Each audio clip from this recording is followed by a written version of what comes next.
내사시인 경우에는 수술적 치료를 하게 되겠고, 내사시 경우에는 안경을 씀으로써 사시가 없어지는, 시력이 나빠짐으로써 사시와 연관을 지을 수는 있고요.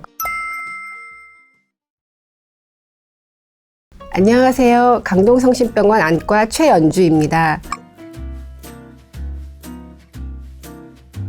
소아안과, 또 사시, 성형안과 분야를 담당하고 있고요. 아주 어린 신생아부터 80, 90 되시는 어르신까지 다양한 연령대의 환자분들을 진료실에서 만나고 있습니다. 오늘 이 시간에는 그 중에서도 우리 어린이들의 눈 건강 중에서 또 사시에 대해서 한번 알아보는 시간을 갖도록 하겠습니다. 네, 사시라는 것은 두 눈의 정렬 상태가 똑바르지 않은 것을 말하는데요. 쉽게 말하면 초점이 잘 맞지 않는 상태를 말하는데요. 두 눈에 보고 있는 시축이 평행해야 되는 것이 정상인데, 한 눈은 똑바로 보고 있는데 반대편 눈이 똑바로 보지 않고 안쪽으로 가거나 바깥으로 가거나 뭐 그런 상태가 되는 것이죠. 눈의 상태에 따라서 수평사시인 외사시, 내사시, 또 수직사시인 상사시, 하사시, 이런 식으로 사시 안에서도 여러 가지 분류가 있을 수 있습니다.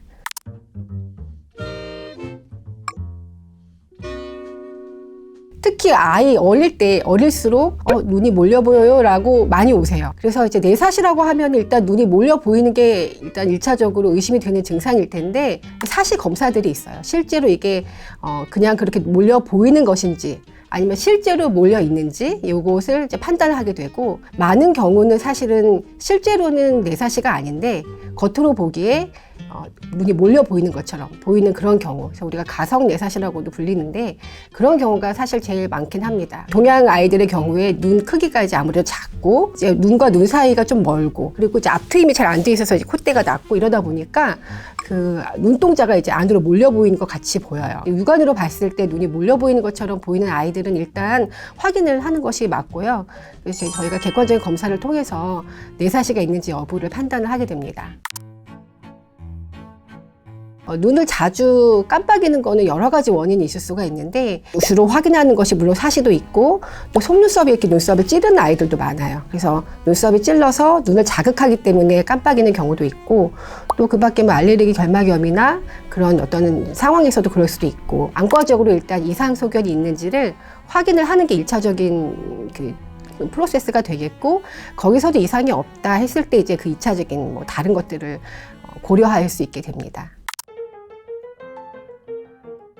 우리 아이가 사시가 있을까를 좀 의심할 수 있는 증상 하면은, 눈이 사시가 있으면은 내 눈을 다시 정렬을 하려고 하는 그 융합력이 있습니다. 그래서 그 융합력이 좋은 아이들은 자주 사시가 나오지도 않고, 굉장히 졸리거나 피곤하거나 뭐 아프거나 융합력이 떨어질 때 이제 사시가 나타나게 되고, 그걸 간헐사시라고 하는데요. 이제 이게 점점 더 심해지면은 평소에도 나타날 수 있게 되겠죠. 그래서 일단 초점이 안 맞는다라는 느낌이 왔을 때 이제 그런 걸 의심할 수가 있고, 특히 이제 밖에서 외출했을 때 햇빛 같은 거 받았을 때 두 눈의 상이 사실은 다르게 맺히기 때문에 이렇게 두 개로 보이는 증상이 생길 수 있어서, 그럴 때 눈을 한 눈을 감게 돼요.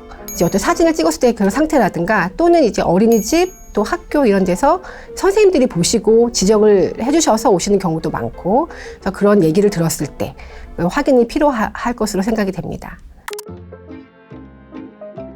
그 사시의 이제 진단, 그 다음에 사시의 정도를 우리가 판단을 하는 데 있어서 이 빈도나 그 융합력이라고 우리가 표현을 하는데, 얼마나 자주 보이는지 이 빈도가 중요한 그 인디케이터가 되겠고, 진료실에서는 사시 각을 재게 되고요. 그러니까 결국 두 눈의 입체시라든가 이제 고위 기능에 대한 그런 평가를 하게 되는데, 사시의 뭐 각도도 중요하지만 그 빈도상으로 봤을 때는 50% 이상이 나타난다 하면은 이제 좀 적극적인 치료를 필요로 하는 그런 사시의 종류가 될 수 있습니다.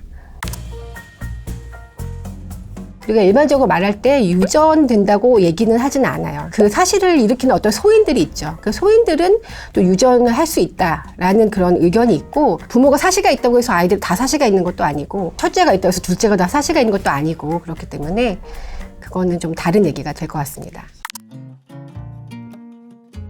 이쪽도 사시가 있어요? 이렇게 물어보세요. 사시라는 거는 왜 사시가 생기냐면은, 눈이 두 개이기 때문에 사실은 사시가 나타나는 거거든요. 주로 한쪽 눈이 나타나는 이유는, 우리가 오른손잡이 왼손잡이가 있듯이 눈도 주시 안이 있어요. 그래서 내가 주로 보는 눈은 이제 똑바로 거길 보고, 그렇지 않은 반대편 눈이 이제 사시가 나타나는데, 사시 검사 중에도 가림 안 가림 검사가 있는데, 그 눈을 가리면은 가린 눈이, 평소에 있는 정상인 눈이 밖으로 나가요. 눈이 두 눈의 관계로 있는 것이지 한쪽 눈만 사시가 있는 거는 아니고, 그러니까 주시안과 비주시안의 문제 때문에 주로 어느 쪽 눈이 나타나느냐의 그런 문제가 되지, 사시가 이쪽에만 있고 저쪽에만 있고 뭐 이런 내용은 아닙니다.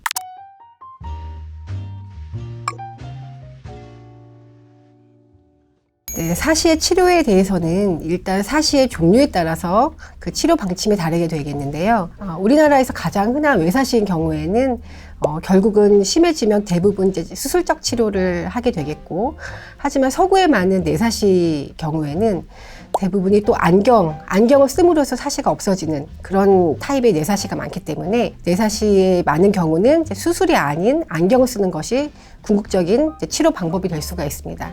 그럼 일단 수술이 필요한 외사시가 또 우리나라에서 가장 흔한 타입의 사시인데, 언제 수술을 하느냐 또 굉장히 궁금해 하시는데요. 그런 거를 판단을 하는 데는 여러 가지를 보고 이제 결정을 하게 되는데, 그 중에 하나가 얼마나 자주 보이는지 그 빈도를 확인을 하고, 빈도가 10번 중에 뭐 한두 번 있었던 것이 점점 심해져서 50% 이상이 보인다 라고 했을 때는 이제 수술적인 치료를 고려할 수 있는 하나의 그 인디케이터가 되겠고, 사시의 각도가 있습니다. 얼마나 많이 벌어지느냐, 이제 진료실에서 그걸 확인을 하고요. 그 다음에 감각적으로 뭐 입체시라던가 그런 검사들의 결과도 우리가 파악을 해서 그걸 참조를 합니다. 또 연령도 굉장히 중요한데, 제가 아까 말한 그 앞에 3가지 요건을 보고 이게 정말 명확하다면 2번 정도의 그 크리티컬한 시기가 있는데, 입학할 때, 초등학교 입학하기 전후, 이제 그 전후에서 많이 수술을 고려를 하고요. 그 다음에 이제 우리나라의 특수한 케이스인데, 만 10세. 이제 우리 의료보험이 혜택이 되는 시기가 만 10세까지거든요. 만약에 증상이 많이 심하지 않다고 하면 이걸 할 것이냐, 아니면 좀 더 두고 볼 것이냐를 이제 고민을 하게 되는 거죠. 어떤 치료 시기에 정답은 없고, 아이들의 사시 상태, 또 여러 가지 감각 상태라든가, 또 아이들의 증상 여부에 따라서 수술 시기를 결정하게 됩니다.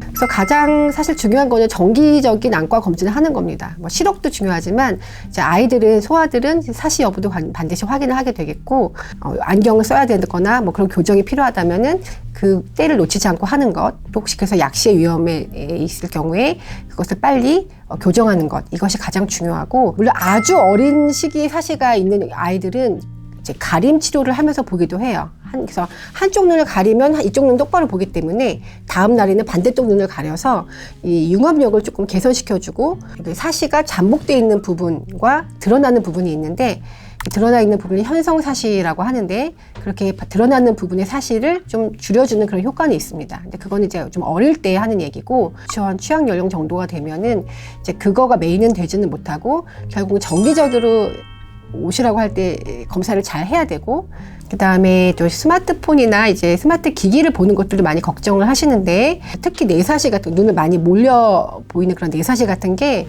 그런 근거리 스마트 기기를 많이 보는 거와 또 연관이 있을 수 있다라는 연구들도 많이 있으나, 이게 뭐 밝혀진 것은 아니고, 시력이 나빠짐으로써 그걸 또 제때 교정을 못 해줌으로써 그거 관련해서 사시와 연관을 지을 수는 있고요. 그러니까 기본적으로 눈 건강을 위해서 당연히 스마트 기기는 그 원칙을 지켜서 하는 게 좋겠고, 가장 중요한 것은 때에 맞춰서 건강검진, 그러니까 안과검진을 하고, 보통 1년에 2번, 6개월에 한 번 정도를 권유를 하고 있습니다.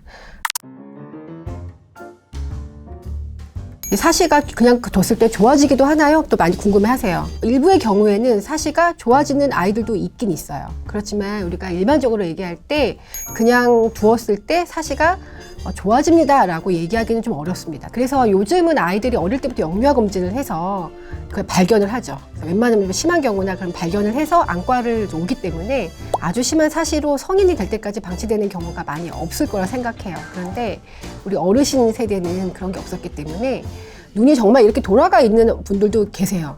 그런데 본인들은 잘 몰라요, 불편한 걸. 이게 왜 그러냐면은 너무 눈이 이제 사시가 커지면 두 개가 너무 다르게 오니까 그냥 이거에 오는 신호는 무시하는 거죠. 그래서 본인도 이쪽과 이쪽이 약간 다르게 보이는 걸 알지만 평소에 막 두 개로 뭐 심하게 보인다든가 이런 불편이 없어요. 눈이 굉장히 심하게 돌아가 있는데도. 입체시 이런 건 이제 많이 떨어져 있는 거죠. 그러니까 주로 한눈으로 그분은 생활을 하시는 거예요. 그런 경우에 가장 뭐 문제가 되는 거는 결국 외견상의 문제죠. 사람들의 어떤 사회생활이라든가 뭐 그런 것 때문에 사실은 아주 어릴 때 뭐 이렇게 별로 불편감이 없는데 성인이 돼서 수술이나 어떤 치료를 위해서 오시는 분들은 그런 게 많습니다. 네, 오늘 이 시간에 이제 아이들한테서 나타날 수 있는 사시에 대해서 한번 알아보았습니다. 6개월에 한 번씩 정기 검진을 통해서 우리 아이 시력 상태나 사시 상태를 잘 진단을 받으시고 그 경과를 잘 보셔서 아이들의 눈 건강이 잘 유지될 수 있도록 그렇게 저희 부모님들이 신경 써주시면 될 것 같습니다. 네, 걱정되시는 부분이나 궁금하신 거 있으시면 언제든지 저희 강동성심병원 안과를 찾아주세요. 네, 진료실에서 만나요.